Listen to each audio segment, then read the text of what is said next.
Saudações, bem-vindos de volta ao canal Alcaté dos Livros. Hoje vamos falar sobre O Livro dos Cinco Anéis de Miyamoto Musashi, um dos ícones da literatura japonesa que fez muito sucesso aqui no Ocidente. Este livro é um livro muito bonito da editora Novo Século, não sei se dá para ver na câmera.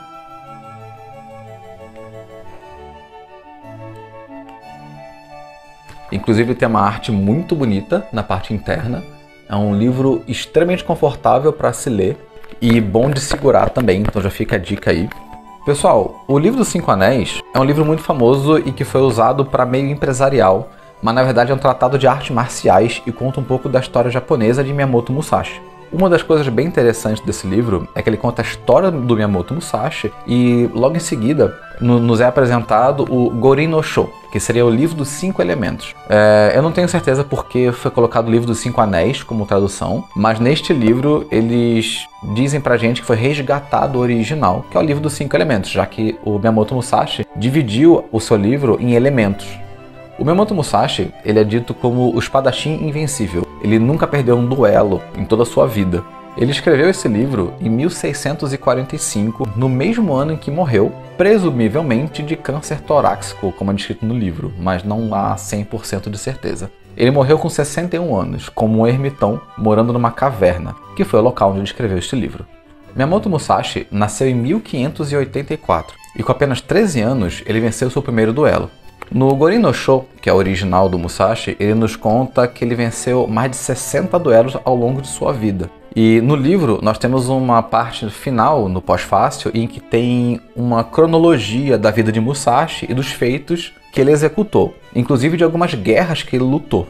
Na época, Miyamoto Musashi não era visto com bons olhos pelos samurais ortodoxos. Primeiro porque ele usava duas espadas para o combate, e isso era uma coisa não bem vista, pois a wakizashi, a espada mais curta, ela não servia para você lutar ou usar em combate. Uma outra coisa é que Musashi não ligava para os floreios de combate de algumas escolas, e ele usava a sua espada para poder dar golpes frontais, espetando os oponentes, o que na época não era visto com bons olhos, era desonroso. Inclusive em um dos duelos ele mata um dos seus oponentes com um golpe de estocada e prende um oponente numa árvore. Miyamoto Musashi também era famoso por ter vencido um duelo com um remo improvisado para fazer uma espécie de boken, uma espada de madeira, e derrotou também o oponente dessa forma. Musashi deixa bem claro no livro que ele não acredita nos floreios ou posições tradicionais da forma como os samurais lutavam naquela época. Ele achava que a vitória e a sobrevivência eram mais importantes, então a vitória tem que estar acima de tudo. Então ele não via como desonroso você usar golpes que outras escolas achavam não tradicionais. Além disso, Musashi era um ronin. Era um samurai sem senhor, então ele aprimorou suas técnicas de luta e colocava sua vida em risco em todos os combates. Para Musashi, o combate não era uma ideia apenas esportiva, ele tinha a ver com sobrevivência. Depois de muitos combates, a vida inteira lutando e passando por várias situações que no livro descreve, que são bem interessantes inclusive, o Musashi ele começa a olhar um pouco diferente para a arte samurai, ou para a arte militar, como ele chama. Ele não visa apenas a técnica, mas ele fala muito sobre a ideia do espírito e de influenciar o espírito do seu oponente. Musashi também nos conta que qualquer técnica que pode fazer um homem derrotar 10 pode ser usada para 10 derrotarem 100 e para um exército de 1000 derrotarem 10.000 pessoas. Ele não dá ênfase no livro para os mais rápidos ou os mais fortes. Inclusive ele diz que quem ganha os combates de vida ou morte não é aquele mais rápido e nem o mais forte. Ele fala que é o que usa as técnicas baseadas no espírito e de compreensão do seu oponente.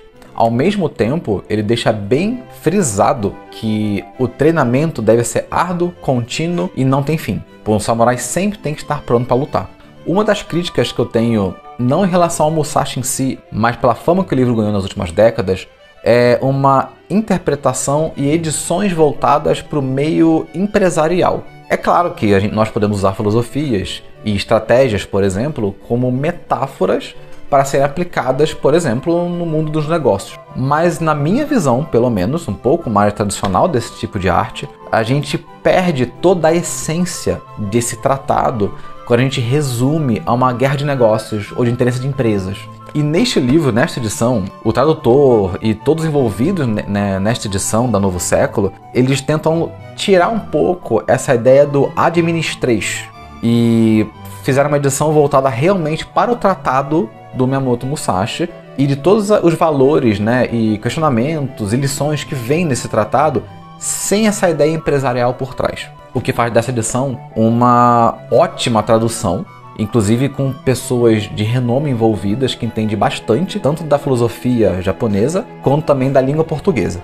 Inclusive os autores viajaram para o Japão, conseguiram cópias do original do Gorin no Sho para poder escrever, e incluindo ainda nesta edição o título original, que seria o livro dos 5 elementos. Eles retiraram os anéis porque o original do Gorin no Sho seria o livro dos 5 elementos. Embora eles mantenham na capa o livro dos 5 anéis, porque é o título da obra como nós conhecemos, dentro do livro ele fala que seria os 5 elementos, até porque o Musashi ele divide o livro em elementos.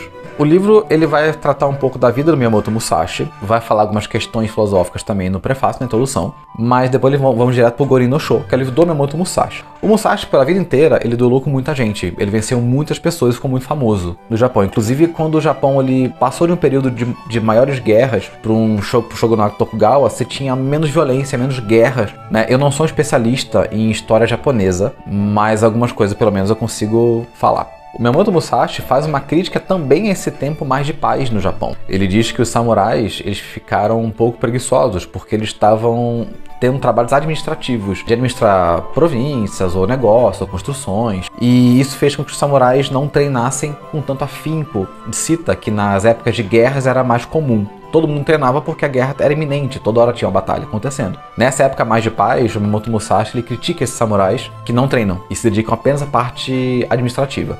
O livro basicamente é dividido em 5 elementos e cada elemento do livro ele vai trazer algumas questões, não somente militares, tá? Ele faz analogias e correlações com outras áreas. E ele sempre deixa bem clara a parte do espírito e como se comportar num combate, como você ter êxito no combate. Até porque ele fala que a escola dele, a escola que ele criou, que usa 2 espadas para lutar, a katana e o wakizashi, é uma escola baseada também na iniciativa e no princípio de atacar primeiro, para você sobreviver. Então ele tem muitas táticas de combate, tanto de terreno quanto de formas de lutar. Não somente isso, também de perceber o seu oponente ou oponentes, né? Muitas vezes ele cita que você tem que lutar contra mais de um oponente ao mesmo tempo. O primeiro capítulo é o elemento terra, e ele fala sobre as bases e algumas posturas da sua escola. Ele faz correlações também como um general, que conhece soldados do seu exército, como um mestre carpinteiro, até porque no Japão a maioria das construções eram feitas de madeira, tirando os castelos, por exemplo. Ele faz uma comparação do mestre carpinteiro em conhecer cada subordinado, para poder delegar trabalhos que sejam de competência, que vão ser bem executados por cada pessoa.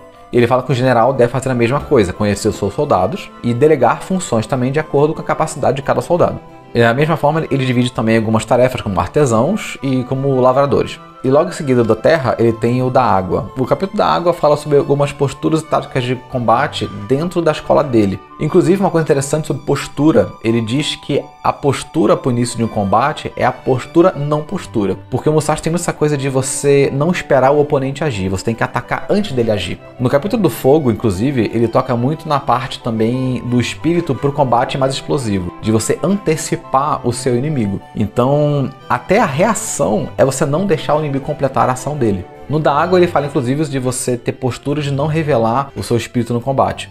Você não presta tanta atenção no seu corpo, mas sim no seu espírito. Então você não pode passar pelo olhar o que está sentindo ou pretendendo fazer. E tem que ser flexível e maleável. No capítulo do vento, o Musashi ele fala sobre outras escolas da época dele e ele critica várias ideias que essas escolas têm, como usar espadas mais compridas, espadas menores, saltar no meio do combate e outras técnicas e ideias que tinham antigamente. No capítulo do vácuo, ele parte para algo mais filosófico, próximo do budismo que ele seguia no final da vida dele, embora não tão de acordo com os preceitos budistas, segundo esse livro, inclusive. O Miyamoto Musashi fez uma reinterpretação de alguns conceitos budistas para poder colocar no seu tratado de arte marcial. A ideia do vácuo ela é muito mais filosófica, é a ideia da não existência. Não é o vácuo como nós percebemos hoje em dia do espaço, mas seria a não existência, o não pensamento. Seria uma ideia de vazio, mas ao mesmo tempo não é um vazio como a gente racionaliza. É um pouquinho complexo, mas a ideia do combate da espada como um golpe vir do nada, uma reação, uma defesa, um pensamento ou atitudes, não consigo explicar exatamente bem porque é uma filosofia muito profunda, o que deixa o livro com um final muito mais interessante. Não é um livro comprido, o Musashi ele se alonga em algumas técnicas de combate, ou formas de duelar, forma de perceber o terreno, perceber o inimigo, perceber os soldados, a arma e etc, fazendo relações filosóficas quanto como se portar e como agir.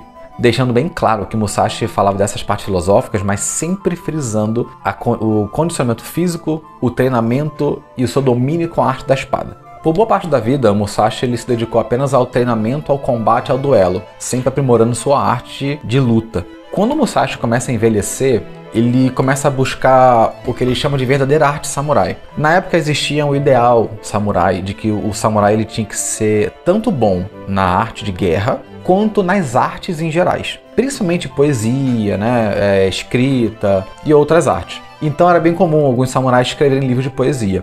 Então Musashi ele começou a fazer algumas analogias com a poesia, com a pena, né? Você tinha que ser bom com a pena e com a espada. O Musashi ele foi atrás dessas ideias mais filosóficas, né? Do que é o espírito, do que é o entendimento do verdadeiro combate, da verdadeira arte militar. Ele também se dedicou a esculturas. Ele fazia esculturas de Buda na caverna quando ele se recolheu como ermitão. Em 1642, quando ele tinha por volta de 58 anos, ele começou a sentir muitas dores. E ele entendeu que sua saúde está debilitada. Musashi, então, que era um convidado não vassalo de um daimyo, de um senhor feudal, ele se recolhe para uma caverna no domínio desse senhor feudal para ver como ermitão, sem luxo e sem nenhuma regalia. Então, ele praticando os ensinamentos budistas, ele faz esculturas de Buda e começa a escrever o Gorin no Sho. Com 61 anos, ele termina de escrever o Gorin no Sho e no mesmo ano ele morre, possivelmente de câncer torácico, como eu tinha mencionado. Então esse livro é muito rico, porque ele conta uma história de um samurai muito famoso, um ronin muito famoso, e que no final da vida procurou se dedicar mais à pena, mas que nunca negligenciou a sua técnica de espada, e deixou um tratado de artes marciais que atravessou gerações, e que hoje em dia é conhecido no mundo inteiro. Pessoal, esse aqui não é um livro difícil de ler. É um livro fácil de ler, ele não é comprido, embora ele pareça, mas é por causa da robustez do livro. Ele tem páginas bem confortáveis, tamanho de fonte ótimo, ele possui uma ótima diagramação, então ele é extremamente confortável para a gente poder ler. O fato é que esse livro, embora não seja muito comprido e seja fácil de ler, ele possui muitas ideias filosóficas. Isso também reflete os valores da época, né? E valores, inclusive, que ele inovou, porque ele não era bem visto na época. Então é uma leitura que eu recomendo bastante, pois a gente consegue ter uma noção melhor da filosofia oriental na visão de um samurai do período do Miyamoto Musashi. Pessoal, eu vou deixar um link aqui embaixo para quem quiser comprar o livro. Eu vou ver se eu encontro essa edição para deixar nos links. Comprando pelo link, vai ficar aqui na descrição, você vai ajudar o canal também, beleza? É isso aí, pessoal. Chegamos ao final de mais uma resenha. Conta aqui nos comentários o que vocês acharam, se já conheciam esse livro, se não conheciam, se vocês gostam de literatura japonesa ou literatura oriental. Deixe sugestão também de livros aqui para poder ler, se querem ver algum tipo de resenha. Não esqueçam de deixar aquele joinha, se inscrever no canal para ajudar o canal a crescer com mais qualidade. Muito obrigado por ficar até aqui e até o próximo vídeo.